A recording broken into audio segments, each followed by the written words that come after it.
Anglo-Saxons. Anglo-Saxon England was early medieval England, existing from the 5th to the 11th centuries from the end of Roman Britain until the Norman conquest in 1066. It consisted of various Anglo-Saxon kingdoms until 927, when it was united as the Kingdom of England by King Ethelstan, r. 927-939. It became part of the short-lived North Sea Empire of Canute the Great, a personal union between England, Denmark, and Norway in the 11th century. Prologue. The early Anglo-Saxon period covers the history of medieval Britain that starts from the end of Roman rule.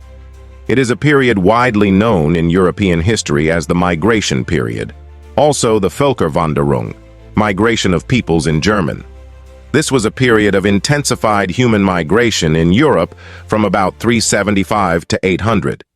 The migrants were Germanic tribes such as the Goths, Vandals, Angles, Saxons, Lombards, Suebi, Frisi, and Franks. They were later pushed westwards by the Huns, Avars, Slavs, Bulgars, and Alans. The migrants to Britain might also have included the Huns and Rugini. Until CE 400, Roman Britain, the province of Britannia, was an integral, flourishing part of the Western Roman Empire, occasionally disturbed by internal rebellions or barbarian attacks, which were subdued or repelled by the large contingent of imperial troops stationed in the province. By 410, however, the imperial forces had been withdrawn to deal with crises in other parts of the empire, and the Romano-Britons were left to fend for themselves in what is called the post-Roman or sub-Roman period of the 5th century. End of Roman rule in Britain. The end of Roman rule in Britain was the transition from Roman Britain to post-Roman Britain. Roman rule ended in different parts of Britain at different times and under different circumstances.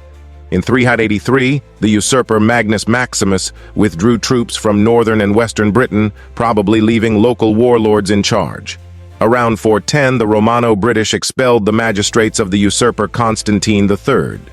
He had previously stripped the Roman garrison from Britain and taken it to Gaul in response to the crossing of the Rhine in late 406, leaving the island a victim to barbarian attacks.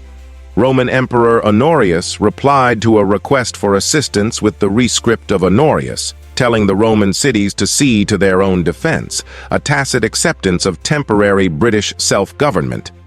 Honorius was fighting a large-scale war in Italy against the Visigoths under their leader Alaric, with Rome itself under siege. No forces could be spared to protect distant Britain. Though it is likely that Honorius expected to regain control over the provinces soon, by the mid-6th century, Procopius recognized that Roman control of Britannia was entirely lost. Migration. It is now widely accepted that the Anglo-Saxons were not just transplanted Germanic invaders and settlers from the continent, but the outcome of insular interactions and changes. Writing c. 540, Gildas mentions that sometime in the 5th century, a council of leaders in Britain agreed that some land in the east of southern Britain would be given to the Saxons on the basis of a treaty, a fidus, by which the Saxons would defend the Britons against attacks from the Picts and Scoti in exchange for food supplies. Battle of Badon.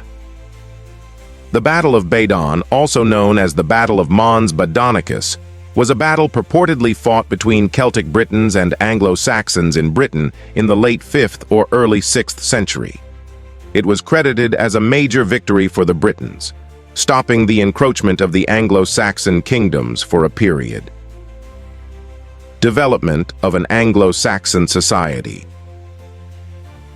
In the last half of the 6th century, 4 structures contributed to the development of society: the position and freedoms of the seoral, the smaller tribal areas coalescing into larger kingdoms, the elite developing from warriors to kings, Irish monasticism developing under Finian, who had consulted Gildas, and his pupil Columba. The Anglo-Saxon farms of this period are often falsely supposed to be peasant farms. However, a seoral, who was the lowest-ranking freeman in early Anglo-Saxon society, was not a peasant, but an arms-owning male with the support of a kindred, access to law, and the Guild, situated at the apex of an extended household, working at least one hide of land. The farmer had freedom and rights over lands, with provision of a rent or duty to an overlord who provided only slight lordly input. Most of this land was common outfield arable land, of an outfield-infield system, that provided individuals with the means to build a basis of kinship and group cultural ties. Conversion to Christianity. Canterbury. Augustine landed on the Isle of Thanet and proceeded to King Ethelbert's main town of Canterbury. He had been the prior of a monastery in Rome when Pope Gregory the Great chose him in 595 to lead the Gregorian mission to Britain to Christianize the Kingdom of Kent from their native Anglo-Saxon paganism. Kent was probably chosen because Ethelbert had married a Christian princess, Bertha, daughter of Charibert I, the King of Paris, who was expected to exert some influence over her husband. Ethelbert was converted to Christianity, churches were established, and wider-scale conversion to Christianity began in the Kingdom of Northumbria. Northumbria was formed from the coalition of two originally independent states, Bernicia, which was a settlement at Bamberg on the Northumberland coast, and Dara, lying to the south of it. Ethelfrith, ruler of Bernicia, 593 to 616, won control of Dara, thereby creating the Kingdom of Northumbria. Mercian supremacy. The Mercian supremacy was the period of Anglo-Saxon history between c. 626 and c. 825, when the Kingdom of Mercia dominated the Anglo-Saxon heptarchy. While the precise period during which the Mercian supremacy existed remains uncertain, the end of the era is generally agreed to be around 825, following the defeat of King Bjornwulf at the Battle of Ellendun, near present-day Swindon. Middle Anglo-Saxon heptarchy. The political map of lowland Britain had developed with smaller territories coalescing into kingdoms, and from this time larger kingdoms started dominating the smaller kingdoms. By 600, a new order was developing, of kingdoms and sub-kingdoms. The medieval historian Henry of Huntingdon conceived the idea of the heptarchy, which consisted of the 7 principal Anglo-Saxon kingdoms. The 4 main kingdoms in Anglo-Saxon England were East Anglia, Mercia, Northumbria, Bernicia, and Dara, Wessex. The minor kingdoms were Essex, Kent, Sussex learning, and monasticism. Anglo-Saxon monasticism developed the unusual institution of the double monastery, a house of monks and a house of nuns living next to each other, sharing a church but never mixing, and living separate lives of celibacy. These double monasteries were presided over by abbesses, who became some of the most powerful and influential women in Europe. Double monasteries, which were built on strategic sites near rivers and coasts, accumulated immense wealth and power over multiple generations. Their inheritances were not divided, and became centers of art and learning. While Aldhelm was doing his work in Malmesbury, far from him, up in the north of England, Bede was writing a large quantity of books, gaining a reputation in Europe and showing that the English could write history and theology and do astronomical computation for the dates of Easter, among other things. Fury of the Northmen. A Viking raid on Lindisfarne caused much consternation throughout the Christian West and is now often taken as the beginning of the Viking Age. There had been some other Viking raids, but according to English heritage, this one was particularly significant because it attacked the Sacred Heart of the Northumbrian kingdom, desecrating the very place where the Christian religion began in our nation. West Saxon hegemony. During the 9th century, Wessex rose in power from the foundations laid by King Egbert in the first quarter of the century to the achievements of King Alfred the Great in its closing decades. Battle of Ellendun. The Battle of Ellendun, or Battle of Wroughton, was fought between Ecgbert of Wessex and Bjornwulf of Mercia in September 825. Sir Frank Stenton described it as one of the most decisive battles of English history. It effectively ended Mercian supremacy over the southern kingdoms of Anglo-Saxon England and established West Saxon dominance in southern England. Great Heathen Army. An enlarged army arrived that the Anglo-Saxons described as the Great Heathen Army. This was reinforced in 871 by the Great Summer Army. Within 10 years, nearly all of the Anglo-Saxon kingdoms fell to the invaders. Northumbria in 867, East Anglia in 869, and nearly all of Mercia in 874-77. Kingdoms, centers of learning, archives, and churches all fell before the onslaught from the invading Danes. Only the Kingdom of Wessex was able to survive. Alfred the Great. More important to Alfred than his military and political victories were his religion, his love of learning, and his spread of writing throughout England.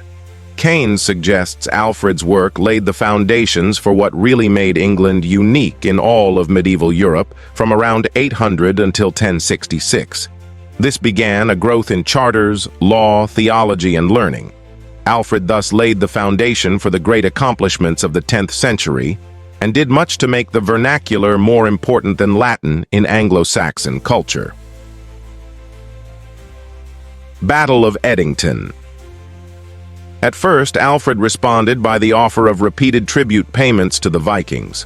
However, after a decisive victory at Edington in 878, Alfred offered vigorous opposition. He established a chain of fortresses across the south of England, reorganized the army, so that always half its men were at home and half out on service, except for those men who were to garrison the burhs. And in 896, ordered a new type of craft to be built, which could oppose the Viking longships in shallow coastal waters. When the Vikings returned from the continent in 892, they found they could no longer roam the country at will, for wherever they went, they were opposed by a local army. After 4 years, the Scandinavians therefore split up, some to settle in Northumbria and East Anglia, the remainder to try their luck again on the continent. Late Anglo-Saxon, first King of England. Aethelstan, often hailed by modern historians as the first King of England, is considered a significant figure in the West Saxon dynasty, although his accomplishments were long overshadowed by his grandfather, Alfred the Great. Noted for his just and learned rule, Aethelstan's governance was admired by contemporary and later chroniclers alike, with William of Malmesbury praising him highly. Scholars like Simon Keynes and Frank Stenton regard Aethelstan as comparable to Alfred, emphasizing his central role in establishing the concept of a unified England. Despite not achieving the permanent conquest of Viking York, a feat accomplished by his successors, Aethelstan's military campaigns were foundational in making such achievements possible. His governance laid the groundwork for the centralized government and legal reforms seen later in the Anglo-Saxon period. This included the creation of a highly organized administrative system that would be further developed by his successors. Aethelstan also continued his grandfather's ecclesiastical policies, strengthening the church's role in England and laying the groundwork for monastic reforms later in the century. He was deeply respected in his lifetime, celebrated as a military leader, a devout king, and a patron of learning and religion. However, his memory waned after his death, with later generations focusing more on Alfred the Great. It was not until William of Malmesbury in the 12th century that Aethelstan's achievements were revisited in historical accounts. His reputation saw fluctuating interest over the centuries, largely absent in popular consciousness and significantly overshadowed by Alfred until scholarly revival in the 18th and 19th centuries. Overall, Aethelstan's reign marked a pivotal moment in early medieval England, establishing precedents in governance, law, and ecclesiastical organization that would influence the subsequent development of the English state. Return of the Vikings. Viking raids resumed on England, putting the country and its leadership under strains as severe as they were long sustained. Raids began on a relatively small scale in the 980s, but became far more serious in the 990s and brought the people to their knees in 1009-12, when a large part of the country was devastated by the army of Thorkel the Tall. It remained for Sweyn Forkbeard, king of Denmark, to conquer the Kingdom of England in 1013-14, and, after Ethelred's restoration, for his son, Cnut, to achieve the same in 1015-16. Battle of Maldon. The Battle of Maldon took place on 11th August 991 CE, near Maldon beside the River Blackwater in Essex, England, during the reign of Ethelred the Unready. Earl Bertnoth and his Thanes led the English against a Viking invasion. The battle ended in an Anglo-Saxon defeat. After the battle, Archbishop Sigeric of Canterbury and the aldermen of the southwestern provinces advised King Ethelred to buy off the Vikings rather than continue the armed struggle. The result was a payment of 10,000 Roman pounds, 3,300 kriers of silver, the first example of Dangeld in England. Cnut becomes King of England. The Battle of Asandun ended in victory for the Danes, led by Cnut the Great, who triumphed over the English army led by King Edmund Ironside. The battle was the conclusion to the Danish reconquest of England. Cnut ruled England for nearly 2 decades. The protection he lent against Viking raiders, many of them under his command, restored the prosperity that had been increasingly impaired since the resumption of Viking attacks in the 980s. In turn, the English helped him to establish control over the majority of Scandinavia too. Norman Conquest. The Norman Conquest, or the Conquest, was the 11th century invasion and occupation of England by an army made up of Normans, Bretons, Flemish, and men from other French provinces, all led by the Duke of Normandy, later styled William the Conqueror. Epilogue. Following the Norman Conquest, many of the Anglo-Saxon nobility were either exiled or had joined the ranks of the peasantry. It has been estimated that only about 8% of the land was under Anglo-Saxon control by 1087. In 1086, only 4 major Anglo-Saxon landholders still held their lands.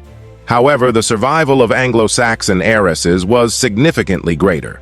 Many of the next generation of the nobility had English mothers and learnt to speak English at home. Some Anglo-Saxon nobles fled to Scotland, Ireland, and Scandinavia. The Byzantine Empire became a popular destination for many Anglo-Saxon soldiers, as it was in need of mercenaries. The Anglo-Saxons became the predominant element in the elite Varangian Guard, hitherto a largely North Germanic unit, from which the emperor's bodyguard was drawn, and continued to serve the empire until the early 15th century. However, the population of England at home remained largely Anglo-Saxon. For them, little changed immediately, except that their Anglo-Saxon lord was replaced by a Norman lord.